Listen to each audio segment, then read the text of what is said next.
Hello guys! Hello Sagittarius! Welcome dito sa aking channel guys. Alamin natin kung anong messages, vibration, gabay energy para sa lahat. Okay Sagittarius, tingnan natin ang weekly tarot reading mo. So, na-pre-shuffle ko na siya guys. So, hindi ko lang pwedeng ipakita yung kamay ko kaya ganito yung ginawa ko. Okay? So, meron ka ditong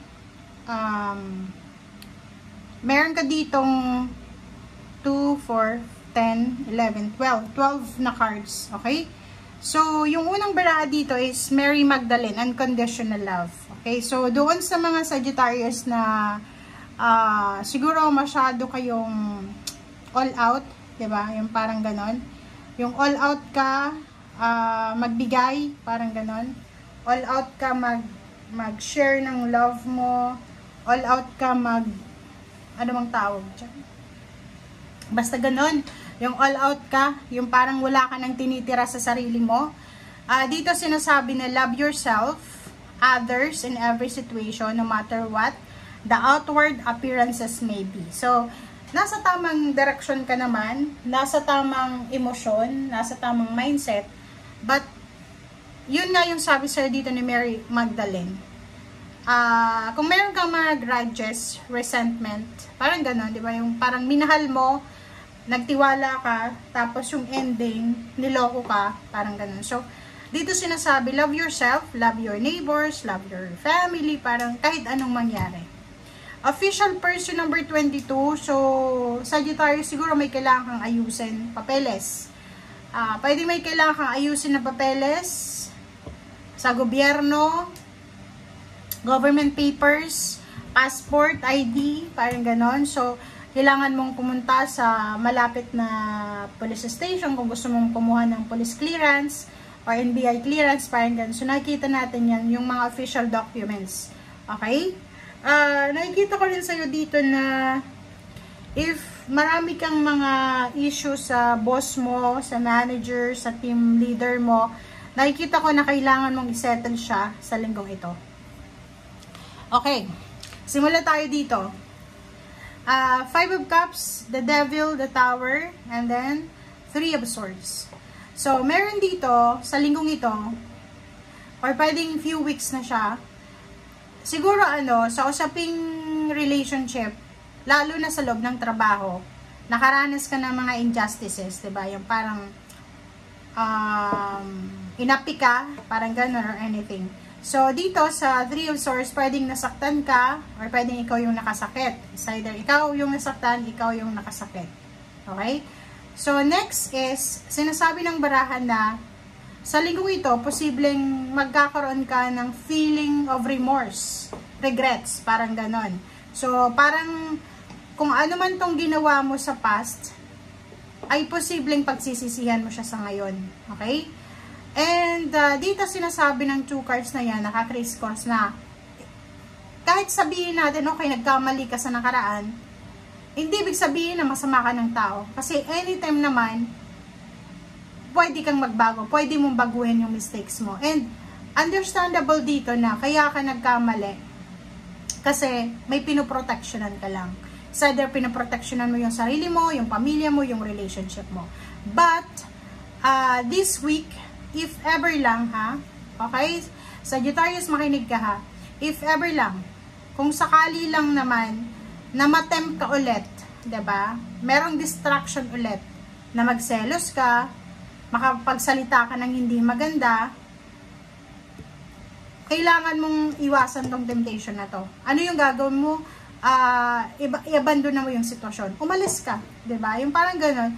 Alam mo minsan, hindi yun, yung pag-iwas sa gulo, yung pag-iwas sa mga issue, hindi yan sign ng mahina ka.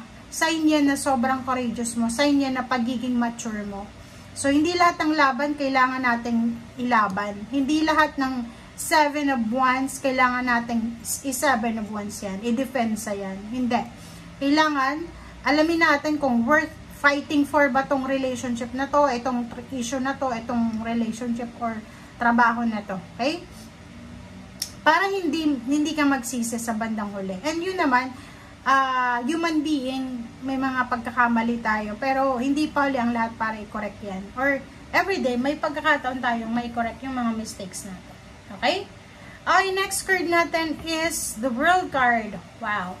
So, sa linggong ito, may nakikita ko sa'yo ditong closure. Pwedeng yun, closure ng relationship, pwedeng may mga magkakamag-anak na magkakaaway na pwedeng magkita, magkabate, parang ganon, magsimula ulit, parang ganon kasi mayroong The Empress. So, nakikita natin, pwedeng may magsisimulang relationship na pwedeng mauwi sa kasal, or nagsimula lang sa pakikipagkaibigan, tapos nauwi sa kasal, or nagsimula lang sa pagiging magkakilala, tapos nauwi sa kasal, parang ganon. This week din, careful, okay? Ihanda mo ang sarili mo, dahil nandito yung magician, everything happens for a reason, but yung rason na to na ibibigay sa'yo ng magician, ay pwedeng magdala to sa'yo ng saya, hindi lang sa ngayon, kundi sa panghabang buhay, okay? So, ibig sabihin, sa usaping emosyonal, pera, spiritual, mental, psychological, maraming unexpected twist ng events ang mangyayari sa'yo. Hindi lang sa linggong ito, kundi sa araw-araw.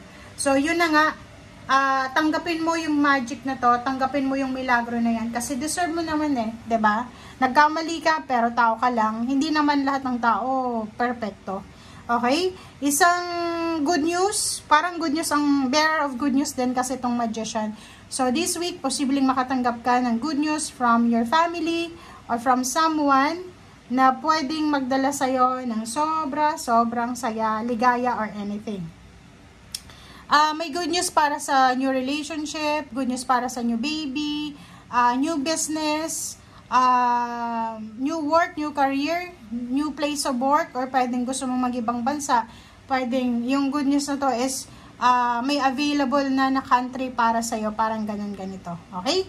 So, yun, the World card, pwedeng yung iba sa inyo, may pinaplano kayong travel, may pinaplano kayong, yun, pagtatrabaho sa ibang bansa talaga. Yun nakikita ko dito, World eh. Matagal na to, for several readings natin, nakikita ko yung World card, tapos the Sun. Parang gusto mo magtrabaho sa Middle East eh. Kasi the Sun is mainit sa Middle East. So, nakikita ko pwedeng, this week isang unexpected offer from Middle East countries na pwedeng magbigay sa iyo talaga ng pag-asa, lalo na doon sa mga naghahanap ng trabaho. Okay? Travel, relocation, may iba sa iyo dito na sa linggong ito, makakapag-desisyon ka na mag-move on. Siguro, magkakasama kayo sa bahay, tapos away kayo ng away, hindi kayo nagkikibuan. So, this week nakikita ko sa iyo na posibleng makapag-desisyon ka na umalis, lumipat ng tinitirhan, or lumipat ng lugar para maiwasan yung distraction, maiwasan yung makapagsalita ng hindi maganda sa ibang tao, parang ganito. Okay? So, take care of your body also, take care of your health, take care of your mother, kung may mother ka pa. Okay? Or kung lalaki ka, take care of your wife, girlfriend, or kapatid na babae. Or anak na babae, apo na babae. Thank you guys. Bye!